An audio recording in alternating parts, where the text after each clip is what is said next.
Hello tout le monde, bienvenue sur la chaîne de Synopsia.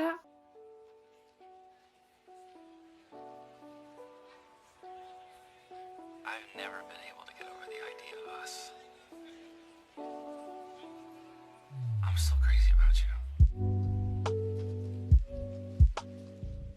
Aujourd'hui je vous retrouve debout, voilà, dans un cadre un petit peu différent de d'habitude. Je ne suis pas sur ma chaise, essentiellement parce que je devais charger mon téléphone qui est en train de filmer et qui n'a plus de batterie. Et du coup aujourd'hui on se retrouve pour un petit tri parce que il y a quelques semaines j'ai décidé de faire un tri et de virer des livres de ma bibliothèque parce que je manque cruellement de place. Et donc j'avais déjà fait ce tri en amont, comme vous aurez pu le voir, j'ai pas mal réorganisé ma bibliothèque au fil des vidéos.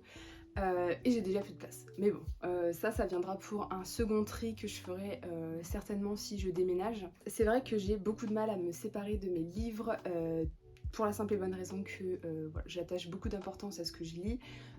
J'aime avoir le souvenir physique de ce que j'ai lu. Des fois il y a des livres que j'ai pas forcément appréciés, mais j'aime beaucoup la couverture, ça rend bien dans la bibliothèque. Mon petit côté superficiel évidemment. Mais là voilà, je me suis décidée parce que soit c'est des livres que j'ai bien aimés mais sans plus, que je sais que je vais pas les relire, ou alors c'est des livres que ça fait beaucoup trop longtemps qu'ils sont dans ma pile à lire. Par contre ça concerne seulement 2 titres, voilà, parce que j'ai pas non plus une pile à lire très très vieille. Je sais que il me reste que peut-être 3-4 titres où ça fait plus de 2 ans qu'ils sont dans ma pile à lire, donc ça va, je gère de ce côté là quand même. Et du côté des mangas il y a moins de choses, pour la simple et bonne raison que du côté des mangas je faisais déjà un tri régulier, et aussi parce que je sais un petit peu plus cibler ce que j'aime. Et que généralement vu que c'est beaucoup de sagas à compléter, j'en ai pas non plus 36 000. Et aussi parce que en fait je vais vous les présenter à la fin de la vidéo, mais il y a 3 sagas, voilà, j'ai hésité et je vais les garder pour l'instant, mais je sais pas encore si je vais les continuer ou pas. Et donc c'est parti pour ce unhaul et je vais vous présenter les 14 romans qui vont être bannis à jamais de ma bibliothèque. On commence avec un thriller, donc il s'agit de Lumière Noire de Lisa Gardner. Alors celui-là ça fait pas longtemps que je l'ai lu, je crois que je l'ai lu fin de l'année dernière. Et parce que j'étais dans ma période où je voulais absolument lire du thriller parce que c'est un genre que je ne lis plus. Et c'est vrai que je l'avais lu dans la foulée de Octobre, qui a été un thriller que j'ai vraiment beaucoup aimé et que pour le coup je veux garder. Et Lisa Gardner, on me l'avait vraiment beaucoup conseillé et j'ai bien apprécié ma lecture, mais voilà, ça n'a pas été non plus la folie. Je pense que en plus, vu qu'il appartient à une saga où vous savez c'est toujours les mêmes enquêteurs qu'on suit, comme les Franck Tillier, les Harlan Coben, ce genre de choses, ben, j'ai un petit peu plus de mal avec ça parce que du coup je ne connaissais pas du tout l'agent en question, je connaissais pas son passé, son histoire. L'histoire en elle-même était vraiment sympa, voilà, le suspense était là à son comble. Mais voilà, je sais que je ne le relirai pas, contrairement à Octobre où peut-être un jour je le relirai parce que j'avais vraiment beaucoup aimé, notamment les personnages. Et celui-ci ira directement pour mon amie Laura parce que elle aime beaucoup ce genre de lecture et elle a lu l'autrice il n'y a pas si longtemps que ça, donc je vais lui faire ce petit cadeau.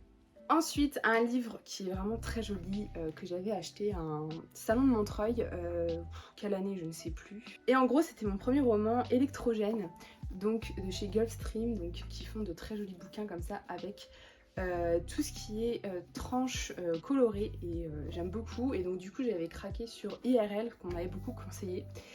Et lui, il fait vraiment partie des plus vieux livres de ma pile à lire et malheureusement, je vais m'en séparer parce que ça fait trop longtemps qu'il est dans ma pile à lire, trop longtemps qu'il est là et que j'ai même pas envie de le lire parce que, je sais pas, je pense que le format me perturbe également.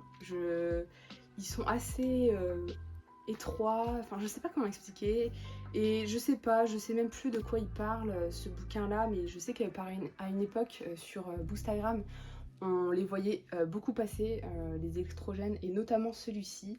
Mais voilà, le temps est passé et je n'ai plus envie de le lire, il m'attire plus spécialement, voilà, même si voilà, j'en doute pas, c'est peut-être un bon récit, mais je me dis que ça sert à rien que je garde un livre aussi longtemps dans ma pile à lire alors que j'ai même plus déjà envie de le lire, donc voilà, peut-être un autre jour, je ne sais pas, peut-être que par le futur j'aurai envie de le lire, j'en doute parce que mes goûts évoluent quand même pas mal.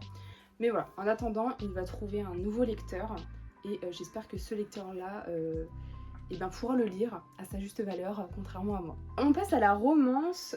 Donc l'année dernière, j'étais partenaire avec Hugo Roman, donc j'ai reçu pas mal de romans de leur part. Premièrement, je vais me séparer de 49 jours, je compterai pour toi, en version poche, parce que celui-là, il était beaucoup passé, je me rappelle sur Bookstagram, tout le monde lui donnait beaucoup d'éloges. Mais voilà, moi j'avais bien aimé ma lecture, mais sans plus. Vraiment, j'ai pas eu ce coup de cœur. Déjà que je suis assez compliquée en romance. Là, j'ai trouvé le concept plutôt sympa de cette fille qui donne 49 jours à ses relations amoureuses finalement. Et voilà, je sais que je ne le relirai jamais, donc autant qu'il trouve un nouveau lecteur de son côté. Et donc toujours chez Hugo Roman, mais dans la collection New Way, je vais me séparer de 3 de leurs romans. Bien que ce soit une collection que j'aime, je vais me séparer premièrement de L'année après toi, qui avait été une bonne lecture sur une fille qui essaie de se reconstruire après un accident qu'elle a vécu et dont elle a perdu quelqu'un de très cher. Voilà, j'avais passé un bon moment mais sans plus, et je sais que je ne le relirai pas malgré le fait que j'aime beaucoup cette couverture. Et donc, pour continuer avec les jolies couvertures, je vais me séparer de Cette fois peut-être de Casey West. Voilà que j'avais trouvé sympa, j'avais peut-être moins accroché par contre que L'année après toi. Et ça nous parle voilà, d'une fleuriste qui va rencontrer un homme plutôt BCBG, donc voilà, ils ont un petit peu rien à voir ensemble. Et voilà, pour les mêmes raisons que le précédent, je ne souhaite pas continuer l'aventure avec ce bouquin. Et enfin, ça me fait un petit peu mal de m'en séparer, mais voilà, après réflexion, je ne pense pas continuer l'aventure avec cette autrice. Il s'agit de Tout va bien de Nina Lacour. Alors celui-ci, je mettais beaucoup d'espoir dedans parce que Nina Lacour, je veux la lire en VO depuis un moment, et pendant mon partenariat, Hugo a traduit donc du coup celui-ci. Et j'avais passé un bon moment, vraiment, j'aimais beaucoup les idées, mais c'est vrai que c'était un récit lent qui manquait de profondeur par rapport à ce que j'avais imaginé, mais qui en même temps reflétait une certaine solitude dans laquelle je me suis beaucoup reconnue. Mais voilà, je sais pareil que je le relirai pas, et je voulais tenter avec son autre bouquin, mais apparemment les problèmes avec celui-ci sont récurrents avec son autre titre, c'est-à-dire beaucoup de lenteur, bien que la lenteur généralement me dérange pas dans la mesure où l'écriture est sympa et que ça dégage quelque chose. Et là, j'ai pas eu ce que j'espérais. Après voilà, j'avais vraiment bien aimé quand même, mais pareil, je ne le relirai pas parce que c'est pas non plus un récit qui m'a beaucoup apporté. À mes débuts sur Bookstagram, j'étais à fond dans la maison d'édition Collection R, dont je suis partenaire depuis bientôt 3 ans, et voilà, le contrat va bientôt se terminer. Et c'est vrai que j'ai accumulé beaucoup de Collection R dans ma collection. Sauf que voilà, il y en a qui ont été des lectures sympas, et c'est vrai qu'avec les services presse, bah, tu les gardes parce que tu sais pas trop quoi en faire. Et là voilà, il va vaquer vers un autre lecteur qui aura le bonheur de le trouver dans une boîte à livres, mais je vais me séparer de Easy plus Tristan. Alors je me rappelle que quand il était sorti, j'ai été une des rares à apprécier cette lecture avec mon amie Louise. Je sais qu'il y a beaucoup d'avis assez mitigés dessus, mais moi j'avais bien aimé cette lecture vraiment, mais pas assez marquante, pareil, pour que je la garde. Et, et malgré ses bonnes thématiques et son parallèle avec le mythe de Tristan et Isolde du coup, mais pareil, je ressens pas le besoin d'avoir ce livre sous la main, donc il va vaquer vers d'autres occupations.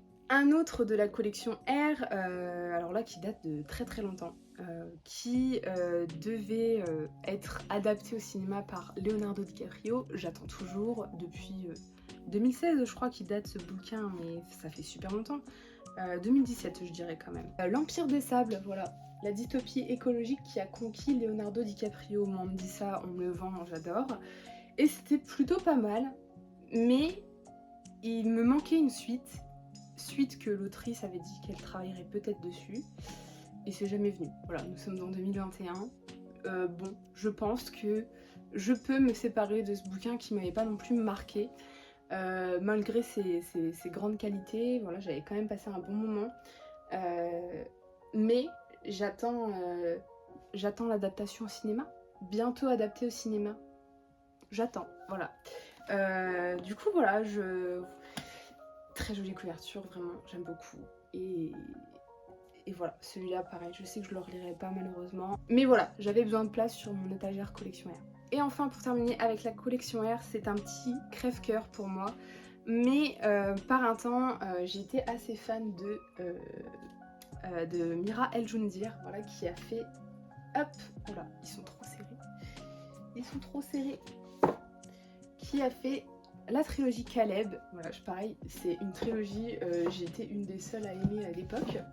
Et suite à Caleb, du coup, Mira El Joundir a sorti Après nous. Et avec Après nous, elle s'est encore prise énormément de critiques parce qu'elle fait des récits young adulte mais assez dark, voilà, qui plaisent pas à tout le monde. Il faut avoir une certaine sensibilité pour les comprendre parce que on a souvent des personnages qui sont psychologiquement instables. Et Après nous avait été une belle découverte, et pareil, c'est sorti je crois en 2017, si je dis pas de bêtises, ouais voilà c'est ça, juste après l'Empire de Sable. Et c'est un tome 1 et je pense qu'on n'aura jamais la suite. Parce que j'avais donc rencontré l'autrice au salon de Montreuil et j'avais discuté avec elle de celui-ci. Elle m'avait dit qu'elle était très contente que je l'ai apprécié parce qu'elle a reçu beaucoup d'avis négatifs. Donc elle m'avait dit à ce moment-là qu'elle hésitait à faire la suite mais qu'elle verrait bien selon comment elle le sent. Je pense que depuis elle est passée à autre chose et malgré sa couverture hyper badass, je vais garder Caleb pour l'instant. Mais voilà, c'est vrai que c'est dommage, mais je me vois pas garder un livre dont je n'ai pas la suite, parce qu'il y avait pas mal de mystères quand même. Ensuite, je vais me séparer de Addiction de Black Nelson. Donc par un temps, je cherchais des bouquins qui parlaient d'addiction parce que c'est un sujet qui me passionne, de tous les genres d'addiction. C'est quelque chose que j'aime beaucoup lire et étudier notamment. Et du coup, je recherchais pas mal de livres autour de ça et il n'y en a pas beaucoup en roman finalement, parce que je cherchais essentiellement dans du roman. Et donc j'avais testé celui-ci qui m'avait pas transcendé. Je l'avais chopé d'occasion, ça se voit vu l'état du bouquin. Et donc voilà, vu qu'il ne m'a pas transcendé, il ne va pas transcender ma bibliothèque et ne va pas rester non plus. Et donc on continue avec un livre qui est tout neuf, voilà, que je n'ai jamais ouvert, malheureusement, qui a de nombreuses fois failli être vendu, mais là ça y est, c'est son jour. Elia la passeuse d'âme, malgré toutes les éloges que j'en entends, j'ai plus envie de me plonger dedans, ça fait trop longtemps qu'il est dans ma pile à lire, c'est pareil, ça doit faire au moins 3 ans. Et voilà, je pense que j'ai déjà trop de sagas pour me plonger dans des sagas qui me font moins envie. Et surtout que j'ai envie de me diriger vraiment de plus en plus vers des sagas adultes. Même si j'en doute pas, ça doit être une trilogie vraiment exceptionnelle. Voilà, c'est son jour, il faut qu'il parte parce que j'en peux plus de le voir dans ma pile à lire et de ne pas le lire. Et pour des raisons évidentes et tout comme addiction finalement, je vais me séparer du Royaume assassiné, donc de Alexandra Christo, qui a été ma plus grosse déception de l'année 2020. Malgré sa beauté, c'est pour ça que je l'ai gardé quelques mois dans ma bibliothèque. Je vais voilà, l'installer dans une petite boîte à livres et la personne qui le trouvera, j'espère, appréciera plus sa lecture que j'ai détesté la mienne. Game over pour le Royaume assassiné malheureusement. Et voilà. Et avant-dernier roman, il s'agit de Derrière toi, qui est sorti l'année dernière, je crois, chez Page Turner. Et La malédiction des 33. J'avais beaucoup aimé les idées de ce roman, mais pareil, c'était très jeunesse. Et du coup, je me sens plus vraiment visée par ce genre de lecture, malheureusement. Et j'ai pas l'envie non plus de perdre trop de temps avec la jeunesse. Voilà, si demain j'ai des gosses, j'aurai tout le temps de lire leurs bouquins. Donc il faut vraiment que je vaque à des lectures plus adultes. En tout cas voilà, malgré sa très chouette couverture, malheureusement il prend la porte. Et enfin, dernier roman que j'ai à vous présenter, pareil je l'ai lu l'année dernière, à l'occasion d'Halloween, il s'agit de Sacrifice Box, donc de Martin Stewart. Et ça avait été une lecture en demi-teinte, mais en même temps, j'avais bien apprécié quand même. Mais c'est vrai qu'il m'avait pas du tout procuré les frissons que j'attendais. J'avais trouvé que c'était assez facile, mais dans les idées j'avais trouvé ça un petit peu farfelu et c'était plutôt sympa. Mais voilà, il prenait trop de place sur mon étagère juste là. Voilà, il prenait trop de place. Donc j'ai décidé qu'il allait s'en aller aussi.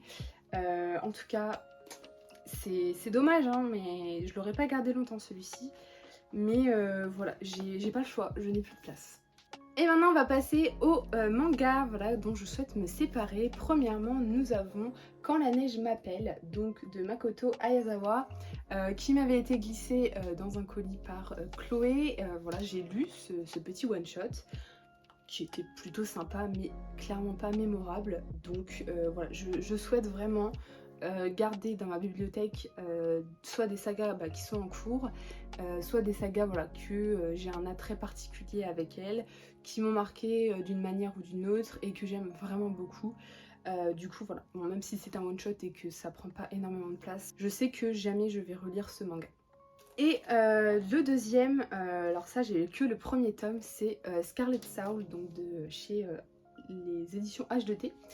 Et ça a vraiment de très jolis dessins, franchement, c'est super sympa, mais j'avais trouvé ça assez classique et je me reconnaissais pas forcément dans cette lecture. Et voilà, je souhaite pas forcément continuer alors que ça se trouve la suite est plutôt sympa. J'aimais beaucoup l'ambiance qui était dégagée, voilà, on a vraiment des dessins super, super sympas quoi. Mais voilà, non, la fille aux cheveux roses là m'a pas assez séduite. Enfin, je vous dis ça, mais je m'en rappelle très peu parce que je l'ai lu il y a peut-être 2-3 ans. Donc voilà, j'ai jamais continué avec la suite et je ne continuerai pas. Ensuite, une série qui va être en arrêt de commercialisation, donc je pense que je vais pouvoir me faire des pépettes là-dessus. Je rigole évidemment, mais je vais me séparer des 4 tomes de Psycho Bank. Donc voilà, c'est une saga en 4 tomes avec laquelle j'avais passé un plutôt bon moment, mais pas assez pour me marquer à vie. C'était pas non plus excellent, bien que les idées soient bonnes. Voilà, j'ai pas non plus été transcendée, mais j'avais passé un bon moment quand même avec cette saga, et je sais que je la relirai jamais. Mais sachez que si vous la voulez, il faut se dépêcher parce que dès le 1er juillet, c'est une série qui sera en arrêt de commercialisation chez Pika. Et pourtant c'est dommage parce que le dernier tome date d'il y a un an quoi. Genre je crois que c'était 2019. Octobre 2019 le dernier tome, c'est fou. Et enfin, dernière série avec laquelle je suis sûre de me séparer avant de vous présenter celle où j'hésite encore un peu, donc j'espère que vous pourrez m'aider si vous avez lu ces sagas. Je me sépare de Strange Fruit. Alors je n'ai pas lu le dernier tome, c'est en 4 tomes également. C'était un thriller voilà, assez mystérieux et plutôt addictif je dois dire. Mais c'était très sanglant quand même. Enfin, c'était un peu hard sur certains trucs, c'était un peu bizarre. En fait, j'avais pris celui-là parce que c'était un peu dans la même lignée, je trouve, de Jusqu'à ce que nos os pourrissent, que je garde pour le coup, malgré le côté très macabre du récit. Et ouais, il m'avait moins emporté celui-ci et j'ai pas envie d'acheter le dernier tome pour connaître la suite et la fin, du coup. Donc dès l'instant qu'un truc hyper mystérieux, t'as pas envie de connaître la fin, je pense que... Et donc voilà pour la partie manga. Du coup je vais vous présenter 3 sagas que j'hésite à continuer. Voilà, qui ont failli finir dans ce tas et au final je vais peut-être leur laisser une dernière chance. Surtout qu'en fait il y en a, ça fait tellement longtemps que je les ai lus que je ne sais pas si j'appréciais vraiment beaucoup ou pas parce que ça fait vraiment très très longtemps, ça doit faire 2 ans. Donc je vais vous présenter tout ça. Alors, le premier, alors plus je le vois, plus je vois ce tome, plus en fait je me dis que je vais continuer. J'avais reçu à l'époque de la part de Pika la sortie qui avait fait beaucoup parler d'elle quand même. Il s'agit du premier tome de Drifting Dragons et j'avais été très séduite par le dessin. C'est un dessin que j'apprécie beaucoup et avec Drifting Dragons, je m'attendais pas à ça.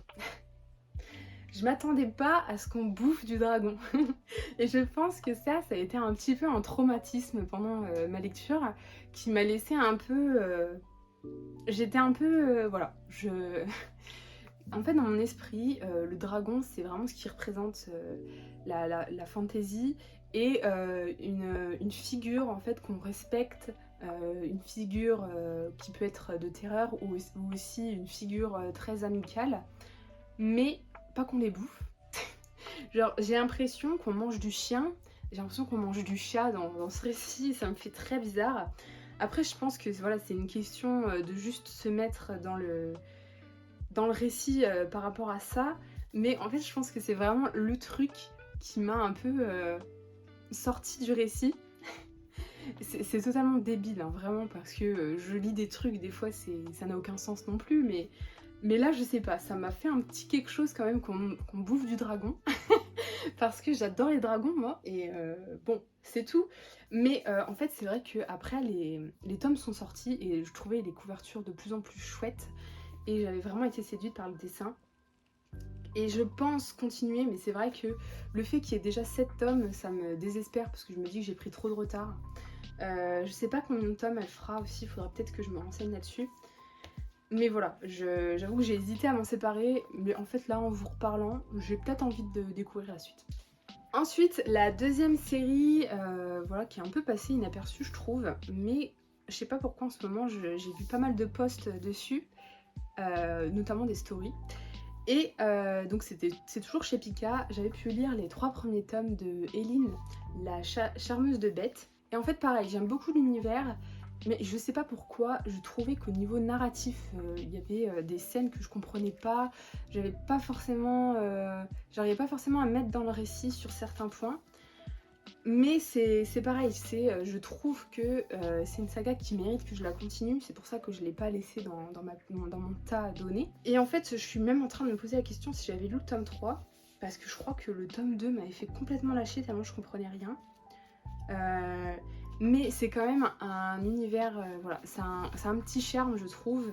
Donc si vous avez lu Eileen, la charmeuse de bêtes, dites-moi parce que vraiment j'hésite, je sais pas ce que je fais, si je continue ou pas. Il y a quand même 11 tomes je crois, donc on verra bien, voilà, dites-moi. Et enfin, là c'est pareil, c'était une série que j'aimais beaucoup suivre, bon pareil, j'avais que les 3 premiers tomes. Il s'agit de Ultramarine Magmel, que j'avais commencé et après j'avais vu que sur Netflix il y avait une adaptation animée que je n'ai pas regardée du coup. Et voilà, donc pareil avec Ultramarine Magmel, je passais un bon moment, mais j'ai jamais continué, je ne sais pour quelle raison vraiment. Peut-être que, je sais pas, il me manquait cette étincelle qui faisait que j'avais envie de continuer. Et je crois que c'est un des rares titres de chez Ototo que j'ai parce que je suis pas très intéressée par leur sortie généralement. Mais celle-ci, pour le coup, j'aime beaucoup les graphismes, voilà, son petit côté shonen, mais j'en ai très peu de souvenirs, donc est-ce que je vais les relire pour voir si je continue? Peut-être, je pense que ce serait la meilleure chose à faire, mais je vous avoue que j'ai un peu la flemme, donc on verra bien. Pour l'instant je les garde et on verra si par la suite je m'en sépare, mais j'aimais beaucoup les idées abordées dans ce manga. Et donc voilà, c'est tout pour ce unhaul. Il n'y a pas de BD, voilà, parce que les BD pour l'instant ne me prennent pas tant de place et que généralement je garde au fur et à mesure ce que j'aime. En tout cas, voilà, j'espère que tous ces livres feront des heureux là où je les déposerai et ça me fait un petit peu de bien aussi de vider la bibliothèque. Dites-moi vous ce que vous en pensez, si vous faites aussi ce genre de tri ou si vraiment vous gardez tout, ou si au contraire, au fur et à mesure de vos lectures, vous les vendez directement dès qu'ils ne vous plaisent pas. Et sur ce, comme d'habitude, je vous souhaite de bonnes lectures et de bons visionnages et je vous dis à la prochaine vidéo. Salut!